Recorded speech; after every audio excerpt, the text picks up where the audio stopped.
बॉलीवुड की ये गंदगी साफ कब होगी? कब? जब देखो कोई नया किस्सा सामने आ जाता है।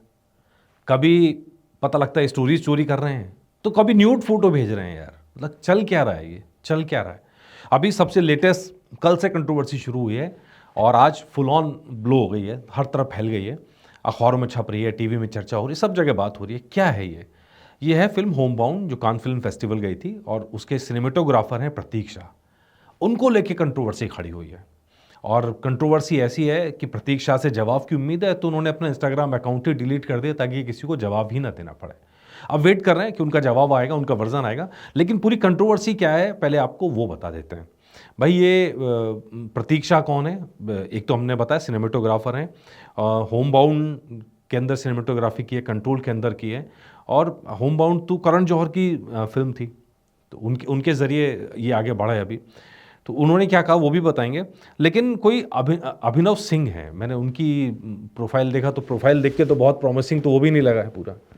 लेकिन जो भी है, उन्होंने सीधा सीधा खुल के आरोप लगाया है कि भाई ये जो प्रतीक शाह नाम का सिनेमेटोग्राफर है, ये माहिर हैं लड़कियों के डीएम में घुसने के लिए। मतलब जो आरोप लगाए हैं उन्होंने बेसिकली सीधे सीधे जो बातें कही हैं कि ये आदमी अभी हाल फिलहाल के अंदर ही होम बाउंड जब कान फिल्म फेस्टिवल में लड़कियों को फोटोज़ भेजते हैं, इन अप्रोप्रिएट मैसेज भेजते हैं, उल्टे सीधे अश्लील मैसेज और इस तरह की बातें करते हैं। अच्छा, ये तो पहली पोस्ट थी, यहाँ से कंट्रोवर्सी खड़ी हुई। फिर कुछ देर में उन्होंने दूसरी पोस्ट की। उन्होंने कहा कि मेरी पहली पोस्ट के बाद मुझे कम से कम 20 लड़कियों ने कांटेक्ट किया है और वो सब कह रहे हैं कि प्रतीक्षा ऐसे ही हैं, कि वो उनको भी तंग किया, उनको भी तंग किया। अब पुराने किस्से उखड़ने लगे। फिर रेडिट की पोस्ट सामने आ रही है कि जिसके अंदर आरोप लगाया गया उनके ऊपर। अब सवाल ये उठता है कि भाई एक तो भागना नहीं चाहिए, सीधे सीधे जवाब देना चाहिए। लेकिन जवाब नहीं दे रहे हैं तो कहीं ना कहीं शक गहराता जाता है। और दो पॉइंट यहाँ पर मेरे हैं। एक यार, एक तो जो अभिनव सिंह आके आरोप लगा रहे हैं, उनकी उनका क्या स्टेटस है इसके ऊपर आरोप लगाने का? अगर 20 महिलाएं आरोप लगाती हैं तो 20 महिलाओं को आगे आके कहना चाहिए। उनके ज़रिए कहने वाली बात, पता है, ये चीज़ मैंने बहुत बहुत गहराई से महसूस की। ऐसा नहीं है कि ये सिर्फ फिल्म इंडस्ट्री में होता है, न्यूज़ के अंदर भी ऐसे लोग मिल जाते हैं, हर जगह ऐसे लोग मिल जाते हैं जो इस तरह का गंद फैला रहे होते हैं। ऑफिसेज में अगर कोई पावर में है तो कोई ना कोई आपको आसपास ऐसा बंदा मिल जाएगा जो अपनी पावर का गलत इस्तेमाल कर रहा होगा, चाहे पैसे पे कर रहा होगा, चाहे इस तरह की वुमेनाइजिंग पर कर रहा होगा। तो मेरे पास भी एक किस्सा आया था एक वक्त में। तो लेकिन कहानी है कि जब तक जो किरदार है, जो जो लड़की है जिसके साथ ऐसा हो रहा है, वो खुल के कुछ कहने को तैयार ना हो, तो आप क्या ही मदद करेंगे उसकी? अभी क्या होगा, यहाँ पे ये जो प्रतीक शाह पे आरोप लगे हैं, या तो महिलाएं जिनके साथ हुआ जाके पुलिस थाने में रिपोर्ट कराएं। आजकल कानून बहुत सख्त हैं, लेकिन उनमें से कोई कानून मतलब जाके करने को रेडी नहीं है, रिपोर्ट कराने को रेडी नहीं है। अब अभिनव सिंह जो भी आरोप लगा रहे हैं, अब कुछ दिनों के अंदर वो इंडस्ट्री से बॉयकॉट कर दिए जाएंगे। डेफिनेटली ऐसा ही होगा जो होता है हमेशा से। बॉलीवुड उन सबको दरकिनार कर देता है जो आरोप लगाता है, जो खुल के बात करता है, उन सबको दरकिनार कर दिया जाता है। अब वो महिलाएं हो सकता है आगे किसी फिल्म में काम कर लें, या हो सकता है कि अपने आप किनारे कर लें। मतलब ये जो बॉलीवुड की गंदगी है, यहाँ पर आपको आने वाले कुछ दिनों में और खुल के दिख सकती है। तो कहना है कि 20 के करीब महिलाओं ने उनसे कांटेक्ट किया, तो 20 महिलाएं जाके पुलिस थाने में कांटेक्ट क्यों नहीं करती हैं? 20 के करीब जो महिलाएं हैं वो बाकी जगह जाके बात क्यों नहीं करती हैं? तो अगर इसी तरह की चीज़ें चलती रहेंगी, भैया अपना करियर देखना है, छोड़ो बाकी बातें, तो आप कोई कुछ नहीं कर सकते इस तरह के केस में। प्रतीक्षा अभिनव लिखते हैं प्रतीक्षा के ऊपर कि इंडस्ट्री के लोग इस बात को जानते हैं लेकिन सपोर्ट नहीं दिखा रहे हैं।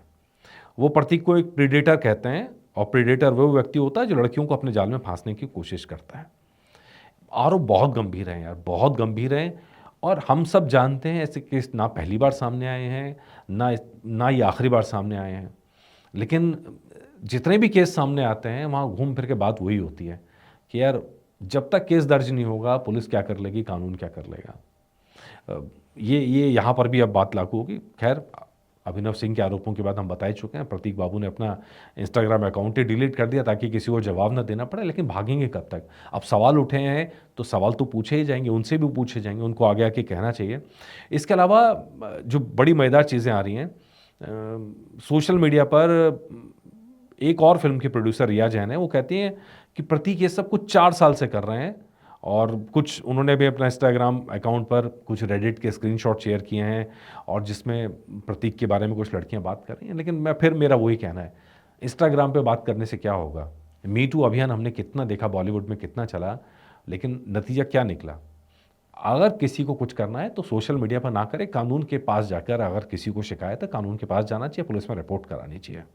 ठीक है जी, वरना ये बातें होती रहेंगी, सिर्फ ऐसा लगेगा कि यार कोई कंट्रोवर्सी अपना फ़ायदे के लिए उठा रहा है, चाहे अभिनव की बात कर लो चाहे प्रतीक की बात कर लो, नतीजा क्या होगा? इन सब के बीच में एक मज़ेदार काम ये हुआ है कि सफाई आई है तो धर्मा प्रोडक्शन की तरफ से आई है, मतलब करण जौहर की तरफ से। उनका कहना है कि हाँ, प्रतीक ने जो है उनकी फ़िल्म जो होमबाउंड के लिए काम किया, लेकिन वो परमानेंट एम्प्लॉय नहीं है, कुछ समय के लिए आए थे, कुछ समय काम करके चले गए और इस बीच में कोई कंप्लेंट उनकी नहीं मिली। यार, इट इज़ इम्पॉसिबल। अगर बॉलीवुड चाहे तो इस तरह की गंदगी को डे वन में बंद कर सकता है। धर्मा प्रोडक्शन हो गया, यशराज फिल्म्स हो गए, इतने बड़े बड़े प्रोडक्शन हाउस हैं, ठीक है, उनके पास रिसोर्सेज की कोई कमी नहीं है, ना टैलेंट की कोई कमी है। लेकिन उसके बाद भी हमने देखा बड़े बड़े प्रोडक्शन हाउस, मी टू के अंदर जो लोग शामिल होते हैं, मतलब मी टू के ऊपर जिनके ऊपर आरोप लगे होते हैं, वो पूरे कैंपेन के अंदर उन सारे लोगों को काम मिलता रहता है, उनका काम कभी बंद नहीं होता है। अब वो बहाना चाहे कुछ भी बनाए कि केस पेंडिंग है, जब तक केस साबित नहीं होता लोग दोषी नहीं होता। लेकिन अगर आप बॉलीवुड की बात करेंगे तो बॉलीवुड में क्या चल रहा है और क्यों चल रहा है ये सबको पता होता है। वहाँ की पार्टियों उसके अंदर खूब गॉसिप होती हैं। आप कहेंगे धर्मा प्रोडक्शन को पता ही नहीं था प्रतीक शाह के बारे में, दैट इज़ इम्पॉसिबल। आप कहेंगे कि क्या क्या चल रहा होता है यहाँ किसी को पता नहीं होता, ये इम्पॉसिबल है। वहाँ कह दिया जाता है पर्सनल लाइफ अलग और प्रोफेशनल लाइफ अलग, दोनों की बातें मर्ज मत करिए। तो ये फालतू की बातें हैं। अगर बॉलीवुड को जिस तरह के आरोप उस पे लग रहे हैं, जिस तरह का बॉयकॉट उसका हो रहा है, उसकी बहुत सारी वजह है। चाहे कहानियों की बात कर लें तो अपना अपना कुछ ओरिजिनल होता नहीं, सब साला चोरी करके बना रहे हो, देश की संस्कृति से कट गए हो, ठीक है, आप जड़ से जुड़ी जो फ़िल्में हैं वो बनाना बंद कर दिया है। आपके हीरो जो होते हैं गरीब होते हुए इतने अमीर होते हैं, साला हमें शर्म आने लगते हैं कि यार हम क्या कर रहे हैं लाइफ में। मतलब ये हाल है आपकी फ़िल्मों का, आपके कल्चर का। कोई फ़िल्म बिना दारू पार्टी के और बिना बीच पार्टी के, बिना कपड़े उतारे लड़कियों के पूरी नहीं होती। ये जो पूरा सिनेरियो चल पड़ा है बॉलीवुड का, ये ही बॉलीवुड को लेके नीचे डूब रहा है। पश्चिम के अंदर यार वहाँ के कल्चर का हो सकता है इस तरह की पार्टियाँ हिस्सा हों, लेकिन इंडिया के कल्चर में बॉलीवुड की पार्टियों का हिस्सा हो सकते हैं, लेकिन आम लोगों की लाइफ में ऐसी पार्टियाँ ना तो होती हैं, ना वो पार्टियाँ ऐसी लाइफ में देखते हैं। तो वो आप एकदम जड़ से कट गए हो, कहानियाँ जड़ से कट गई हैं, थीम आपकी जड़ से कट गई है और ऊपर से इस तरह की कंट्रोवर्सी, पता नहीं किस दुनिया में जीते हैं बॉलीवुड वाले। यार अगर ऐसा ही रहा तो बॉलीवुड बर्बाद हो रहा है और तेज़ी से ही बर्बाद होगा। तो खैर एनीवे, हम तो इतना ही कहेंगे कि अगर लड़कियों को शिकायत तो पुलिस में आके कंप्लेंट करनी चाहिए और प्रतीक शाह को सामने आके अपना बयान देना चाहिए कि वो भैया उन्होंने किया है कि नहीं किया है या क्या है, जो भी है वो आके बोलना चाहिए। और नहीं बोलते हैं तो माना जाएगा कि भाई उन्होंने आरोप जो है एक्सेप्ट कर लिए हैं, लेकिन क्योंकि लड़कियां कानून के पास नहीं जा रही हैं इसलिए उनको ही मालूम है कुछ उनका फ़र्क पड़ने वाला है नहीं। ये बॉलीवुड है जी। बाकी आप बताइएगा इस पूरी कंट्रोवर्सी पर आपकी राय क्या है, कमेंट करके बताइएगा, पढ़ूँ के फिर रिप्लाई करता हूँ। नमस्कार।